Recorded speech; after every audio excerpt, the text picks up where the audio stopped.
आज के इस भव्य आयोजन के लिए मैं कराज साहब को बहुत बहुत धन्यवाद करना चाहता हूँ। ये कम्युनिकेट भी कर दें आप, जो काम सरकार का था। हम तो कई लोग यहाँ पे बैठे हैं जो दोनों सदनों में रहे, लेकिन अमृतकाल में बहुत सारे काम हो रहे हैं, लेकिन ये काम नहीं हो पाया कि इस तरह की गैदरिंग हो जाए। तो बहुत अच्छा काम उन्होंने किया। मुझे वहाँ पे विद्यालय में भी जाकर के अपनी बात कहने का मौका मिला है। मैं दो तीन चीज़ों की तरफ ध्यान करना चाहता हूँ कि जो समृद्ध मुल्क जिन्हें आप मानते हैं वो अमेरिका और यूरोप के हैं नहीं थे।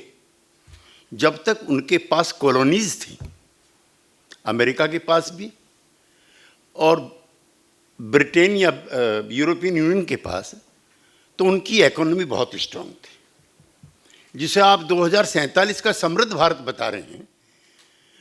अब हमारे तो मतलब जीवन काल में जो यहाँ बैठे मुश्किल ही एक दो लोगों को छोड़ करके, लेकिन भाई इफ़ देयर इज़ गॉड ऐसा हो जाए तो अच्छा ही है, 2047 में समृद्ध भारत हो जाए।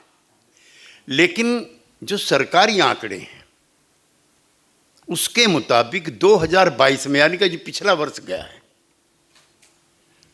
पर कैपिटा इनकम और जो जीडी के हिसाब से, जीडीपी के हिसाब से जो समृद्ध भारत है वो 1892 में अमेरिका था। जो 2022 में इंडिया है 1892 में अमेरिका था। एक दूसरा, अभी जो इकोनॉमी है वो चाइना से बढ़िया दुनिया में किसी की नहीं है। दिन भर आपके अखबार क्या लिखते हैं इस पर कोई फर्क नहीं पड़ता। आपको ताज्जुब होगा कि ब्रिटेन का फॉरेन ट्रेड में नंबर 1 पार्टनर चाइना, अमेरिका का फॉरेन ट्रेड में नंबर 1 पार्टनर चाइना, जापान का फॉरेन ट्रेड में नंबर 1 पार्टनर चाइना, और अमृतकाल में आपके देश का फॉरेन ट्रेड में नंबर 1 मुल्क चाइना। और 2037 में चाइना थर्ड वर्ल्ड कंट्रीज का पहला मुल्क होगा जो नंबर 1 मुल्क होगा दुनिया का। इट इज नॉट अमेरिका और यूरोपियन यूनियन। एक तो ये समझ लीजिए। दूसरा, अपने मित्र राजू सेठी जी पालना चाहता हूँ। 1947 में जब आप आज़ाद हुए हैं, हालांकि कई लोग तो कह रहे हैं कि 2014 में हुए, मैं उनकी भी मान लेता हूँ।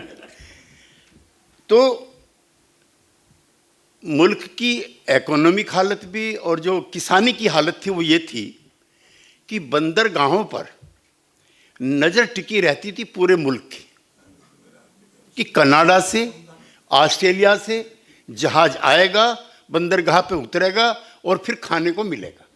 अगर एक दिन भी जहाज लेट हो गया, उस जमाने में हो जाया करते थे, तो भुखमरी जैसे हालात पैदा होते थे। आज अमृतकाल में जब हम बैठे हैं, हम दुनिया के सबसे बड़े गेहूं के उत्पादक हैं, दुनिया के। क्योंकि मैं अटल जी के टाइम पर मुझे उस कॉरपोरेशन का चेयरमैन होने का मौका मिला है, इसलिए मैं आपसे शेयर कर रहा हूँ। और बाहर भी भेज रहे हैं। चावल में नंबर 1, शुगर में नंबर 1, और इन सब चीज़ों के बावजूद भी जो हमारी स्थिति वो ये है कि 700 लोगों की शहादत के बाद भी, कमेटी को बने भी 1 साल हो गया, और मैं किसान के घर में पैदा हुआ हूं। मैं किसी से भी बहस करने को तैयार हूं जिसने किसानी करी हो। भाई हम तो न्यूनतम समर्थन मांग रहे हैं मूल्य का, मैक्सिमम नहीं मांग रहे। आप भी किसान हैं, मुझे अभी रजनी ताई ने बताया कि आप भी सतारा के किसान ही हैं। तो तय हो जाए बैठ करके, कोई जो उनके इकोनॉमिस्ट है वो बैठ जाए, 4-5 किसान हम बैठाते हैं। 3 गुना दाम तो फर्टिलाइजर के बढ़ गए, 3 गुना। बिजली बढ़ गई है, और मैं उसके खिलाफ नहीं हूं वृंदा जी। न्यूनतम मजदूरी भी बढ़ी है, मैं उसके खिलाफ नहीं हूं, लेकिन बढ़ी है। मिले ना मिले जो आप कह रही हैं, इस सब के बावजूद भी 3% की जो बढ़ोतरी है गेहूं की, चावल की, जो जो भी चीज़ रबी की फसल की जो हैं, उनको ऐसे डिस्प्रपोर्शनेटली प्रोजेक्ट किया जा रहा है कि 50% दे दिया हमने। आपके यहाँ के किसान, और मैं वो कहना भी चाहता हूँ सेठी साहब से, हमारी थोड़ी इसमें ना इत्तेफाकी रहती है, बीटी कॉटन। मैंने कई लेख भी लिखे, पढ़ा भी है और राज्यसभा में उठाया। सबसे ज़्यादा मौतें महाराष्ट्र के इसी इलाके में हुई हैं, और वो भी बीटी कॉटन किसान पैदा करने वालों की। कितने स्प्रे होते हैं वहाँ पर, चाहे आपका नागपुर वाला इलाका हो, चाहे आपका महाराष्ट्र वाला इलाका हो, जो मराठवाड़ा का है मैक्सिमम, और पंजाब में, पश्चिमी यूपी में जहाँ का मैं रहने वाला हूँ, और हरियाणा में, वहाँ पे भी अब स्टारवेशन डेथ भी हो रही हैं और कर्जे की वजह से भी डेथ हो रही है। और सुनिए, राकेश टिकैत के गांव में एक गन्ना किसान ने आत्महत्या कर ली, पेमेंट नहीं हुआ। अभी वृंदा जी बता रही थी 10 लाख करोड़ रुपए चुटकी में आप जो हैं करते हैं। मराठवाड़ा की और विदर्भा की जो आत्महत्याएं हैं, ये आत्महत्याएं नहीं है, ये कत्ल है, मर्डर है। किन परिस्थितियों में उस किसान ने आत्महत्या की होगी? घर के बाहर नोटिस चिपकता किसान का। मैं मध्यम वर्गीय किसान में पैदा हुआ हूँ, परिवार में। जिस दिन किसान के घर के बाहर कल शाम को ठीक 5 बजे इनके आवास की कुड़की की जाएगी, ढोलक बज रही है, किसान उसी समय मर जाता है। इस शहर में तो अमिताभ बच्चन के भी मकान की कुड़की की घोषणा हुई थी। अबू आसिम आजमी साहब के जो मित्र थे, उन्होंने जमानत दे दी थी, बच गए थे। अमर सिंह जी थे आपके मित्र, उन्होंने बेल आउट किया था। नहीं, इसमें कोई हंसने की बात नहीं, ना ये हंसने की बात है ना मजाक की बात है, सही बात है। और जिस दिन किसान के घर पर कुड़की वाला आता है, वो आधा तो उस दिन मरता है। लेकिन हमने किसी कॉरपोरेट के हाउस की आत्महत्या नहीं देखी आज तक। मैं चाहता हूं कि कोई ना करे, लेकिन हमारी भी बंद होनी चाहिए। 2047 का जब हम जिक्र करते हैं तो इतनी बाधाएं हमने पैदा कर दी, इतना बांट दिया, इतना तो 47 में भी बटा हुआ नहीं था। मैं आपको भी एड्रेस करना चाहता हूं। 1947 में मेरे दादा, हम लोगों के जो पश्चिमी यूपी के इलाके हैं, उसमें जो कन्वर्जन ज़्यादा हुए थे वो त्यागियों के हुए थे मुसलमानों में, ठाकुरों के हुए थे मुसलमानों में, और जाटों के हुए थे। और जब वो अपना सामान लेकर के बिस्तर बोरिया बांध करके जा रहे थे बागा बॉर्डर पाकिस्तान के लिए, तो हमारे ही पुरखों ने उनको रोका था, मत जाइए। 80% मुसलमान जो मेरी बिरादरी के हैं वो लिखते हैं आकिल हुसैन त्यागी, फिदावत हुसैन त्यागी। जो ठाकुर हैं वो लिखते हैं शेखावत, जो जाट हैं वो लिखते हैं सोलंकी फल वगैरह वगैरह, उनके वही गोत्र। टिकैत भी लिखते हैं कई, बाल्यान। तो इन गांवों के जो पुरखे थे हिंदू, उन्होंने रोका था कि मत जाओ। उन्होंने, नहीं साहब हमारा यहाँ मन नहीं लगता है, बहू बहन बेटियों की बेइज्जती होगी, पता नहीं धर्म के आधार पर भी भेदभाव होगा, पता नहीं हमारे मदरसे हैं, हमारी मस्जिदें पता नहीं वो भी सलामत रहेगी कि नहीं रहेंगी, इसलिए अब नहीं रहना चाहते। तो हमारे पुरखों ने यकीन दिया था, उन्होंने रोका था। और मैं बहुत अफसोस के साथ कह रहा हूं कि तब तो उन्होंने बिस्तर अपने खोल दिए थे, अब दोबारा फिर बांध रहे, अब फिर बांध रहे। ऐसी हालत आपने पैदा कर दी। वोट बढ़ सकती हैं कुछ, वोट बढ़ सकती हैं कुछ, लेकिन मुल्क घट जाएगा। मुझे एक बार बैरूत जाने का मौका मिला, क्या हालत होगी वहां पर। 3 पोस्ट हैं, तीनों रिजर्व हैं वहां पर। राष्ट्रपति ईसाई बनेगा, मैंडेटरी है। प्रधानमंत्री सुन्नी बनेगा, मैंडेटरी है। और शिया जो है वो डिप्टी प्राइम मिनिस्टर बनेगा, ये भी मैंडेटरी है। और शाम को घूमते समय कौन किसको छुरा मारेगा, ये भी मैंडेटरी है। तो भाई आपका मुल्क तो दुनिया का सबसे बढ़िया मुल्क तभी था। मैं कोई पॉलिटिकल किस्सा नहीं सुना रहा।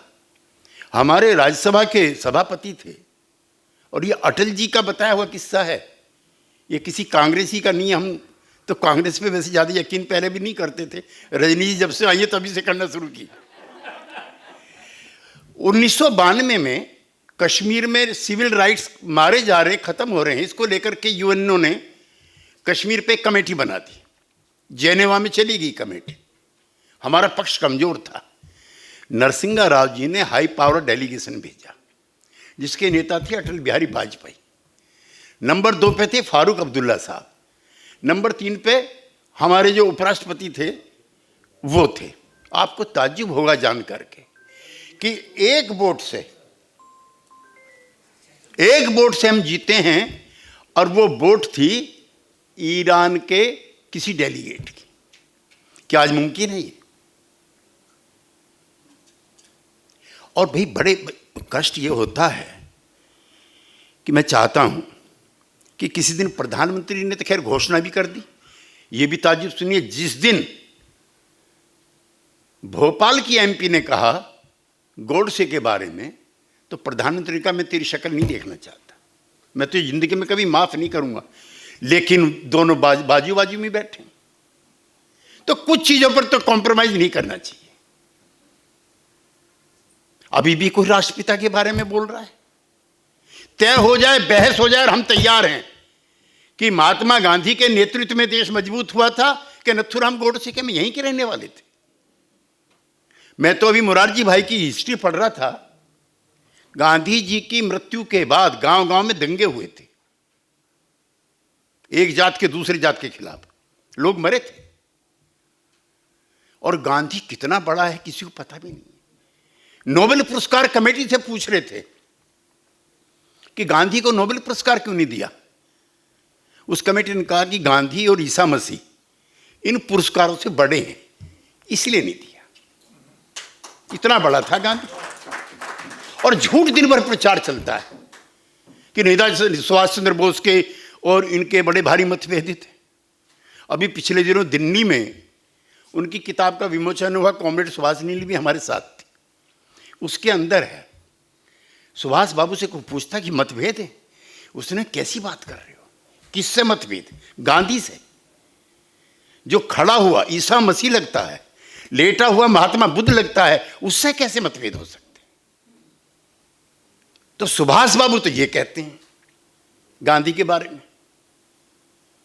तमाम दुनिया भर के मुल्कों में अभी यूएनओ ने उनकी जो गांधी जी की सत्याग्रह है उसकी 100वीं वर्षगांठ मनाई। दुनिया का कोई मुल्क नहीं है। और मैं एक सवाल और पूछना चाहता हूं कि क्या रूस में लेनिन को मारने की किसी की हिम्मत थी क्रांति के बाद? क्या चीन में माओ सेतुंग मर सकता था? क्या पाकिस्तान में जिन्ना मर सकता था? क्या वियतनाम में हो ची मिन्ह मर सकता था? फिर गांधी क्यों मार दिया आपने आजादी के 6 महीने बाद ही? तो ऐसा माहौल दोबारा नहीं होना चाहिए। ना 70 आएगा ना 74 आएगा अगर ये हालत रहेगी तो। और संविधान पे भी संकट है। मैं कांग्रेस पार्टी को भी दोष देता हूं, कम से कम 70 बार बहुमत में थे विपक्षी दल और सरकारें गिरा दी थी, गलत काम था। लेकिन अब तो 70 दूनी 140 बार हो जाएगा। अब तो मुख्यमंत्री की बात गवर्नर मानने को तैयार नहीं है, स्पीकर मानने को तैयार नहीं है। और हम कांग्रेस पार्टी पे इल्जाम लगाते थे that this government is the government of ordinances. अब भी वही हो रहा है। तो भाई दुनिया के सबसे शक्तिशाली मुल्क बन जाएं, हम भी दुआ करते हैं, चाहते हैं। लेकिन अपने यहां के जो गरीब हैं उनके लिए तो शक्तिशाली मत बनो। भाई बिल्कुल ठीक सेठी जी कह रहे थे, सारे अमीर यहीं, दुनिया में सब जगह गरीबी बढ़ी कोरोना पीरियड में, छोड़ के हिंदुस्तान को। यहां बहुत रिच हो गए लोग बात। गरीबी और अमीरी के बीच का जितना फर्क यहां पर है दुनिया के किसी मुल्क में नहीं है, नाइजीरिया में भी नहीं है। जहां आदमी आदमी को खा जाता वहां भी नहीं है ऐसा। बच्चा पैदा हो रहा, अभी उसकी रिपोर्ट है WHO की, बच्चा पैदा हो रहा है, जच्चा भी मर रही है, बच्चा भी मर रहा है। मेलन्यूट्रिशन की शिकार है मां। She cannot produce a healthy child.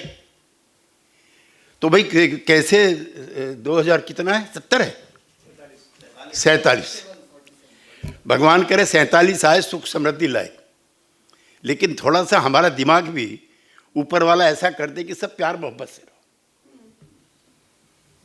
शाम को सबके घर लौटने की गारंटी रहे, किसी के माथे पे सलवट ना हो, किसी का चेहरा मुरझाया नहीं कि बच्चा गया था नौकरी करने के लिए, लौट क्यों नहीं रहा है। 1 घंटे की देर होती है तो मां के चेहरे पे सलवटें आ जाती हैं, और जो आता ही नहीं है उनके परिवारों में क्या होता होगा, उसकी कल्पना भी हमको हिंदुस्तान का हिंदुस्तानी होने के नाते सोचना चाहिए। लिहाजा इकोनॉमिक जो वृद्धि है वो भी एक तरफा नहीं है। पूंजीपतियों के मुनाफे बढ़े, हम उसके खिलाफ नहीं, लेकिन गरीब की जेब भी गर्म रहनी चाहिए। एक तरफा नहीं होता ये भी, वरना असमानता होगी तो समाज में भी शांति स्थापित नहीं रह सकती। समझ लो आप जरा, हम किसी के महल के खिलाफ नहीं, महलों की रोशनियों के खिलाफ नहीं, लेकिन झुग्गी में भी चिराग जलता रहने दो। जिस दिन झुग्गी में चिराग जलना बंद हो जाएगा, महलों की रोशनी भी सलामत नहीं रहेगी। इसलिए शांति के लिए भी जरूरी है, समानता के लिए भी जरूरी है, और गैर बराबरी और जो भेदभाव और सेठी जी के किसानों के दाम, ये सारी चीज़ों का हल निकालो। वरना एक नारा हम लगाते थे, जब तक भूखा इंसान रहेगा धरती पे तूफान रहेगा। बहुत बहुत धन्यवाद।